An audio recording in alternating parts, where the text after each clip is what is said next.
nih Pak dari agama Hindu. Iya. Ya, kenapa sih kalau kesannya orang Islam ini kok sering benar menyembelih istilahnya sapi? Kenapa Pak? Kenapa? Padahal sapi itu kan kalau di agama kami itu kami merasa itu yang sangat dihargai Pak, sapi itu.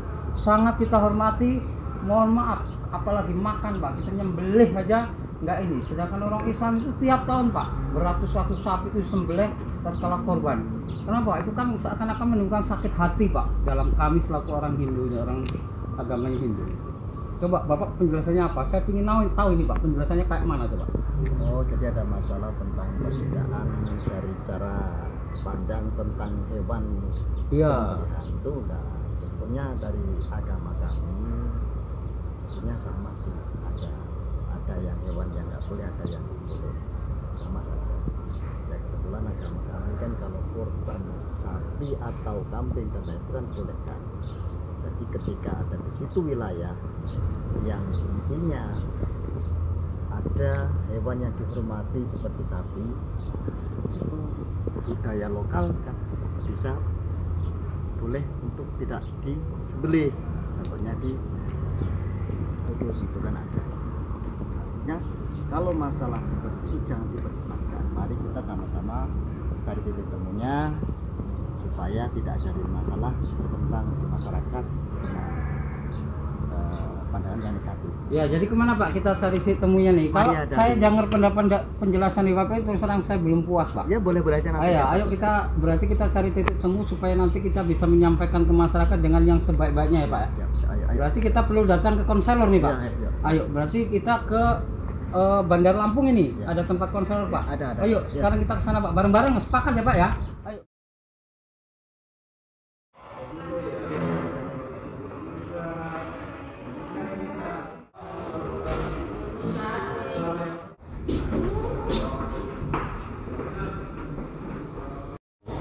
Selamat siang, selamat datang Bapak di kantor bimbingan konseling Bandar Lampung. Ada yang bisa saya bantu Bapak? Ya, kami berdua mau mengadakan bimbingan kepada para pengembang. Jadi mohon bisa ada waktu untuk kami. Oh iya, tentu Bapak.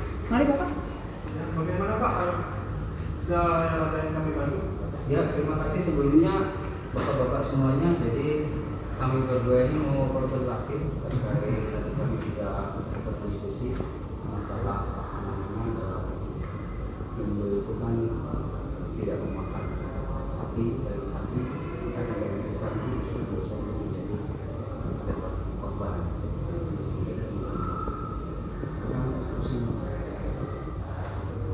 Jadi gini Pak, jangan sampai timbul masalah perbedaan yang sifatnya ibadah.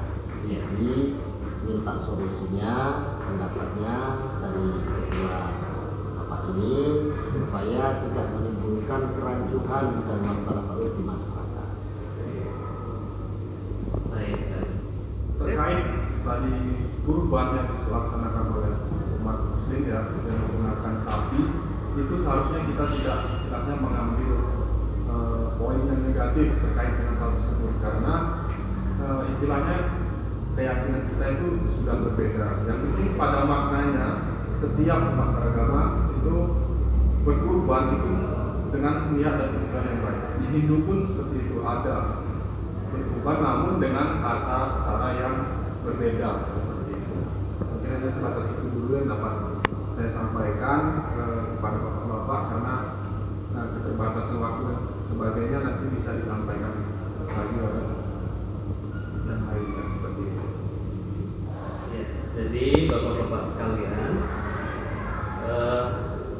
kita di Indonesia ini memang beragam ya. Jadi perbedaan itu tidak perlu menjadi bibit daripada perbedaan. Nah, sudah bagus sekali adanya perbedaan, kemudian ada pihak ketiga yang dimintai pendapat.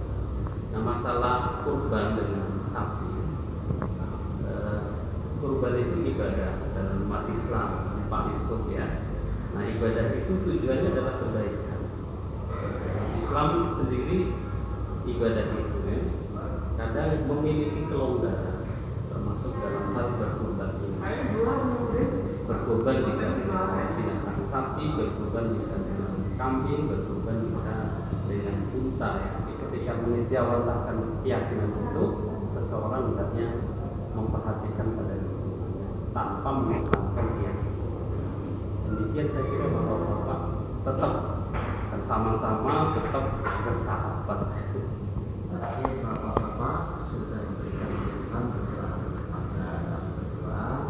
Semoga bermanfaat masyarakat untuk menjadi satu keberagaman. Tidak ada perbedaan, satu dan tujuan cuma satu tujuan. Sama-sama. Mungkin terima Oh, iya. kasih atas bimbingannya. Sama-sama. Sama-sama. Baik-baik ya Pak semuanya ya. Oke, jadi satu yang dapat kita ambil dari permasalahan yang barusan terjadi di antara dua umat beragama, pada intinya dan pada dasarnya kita sebagai manusia itu harus bisa menyadari bahwasanya kita terlahir ke dunia ini dengan istilahnya wujud yang sama. Jika kita menyakiti orang lain, itu sama saja kita menyakiti diri kita sendiri.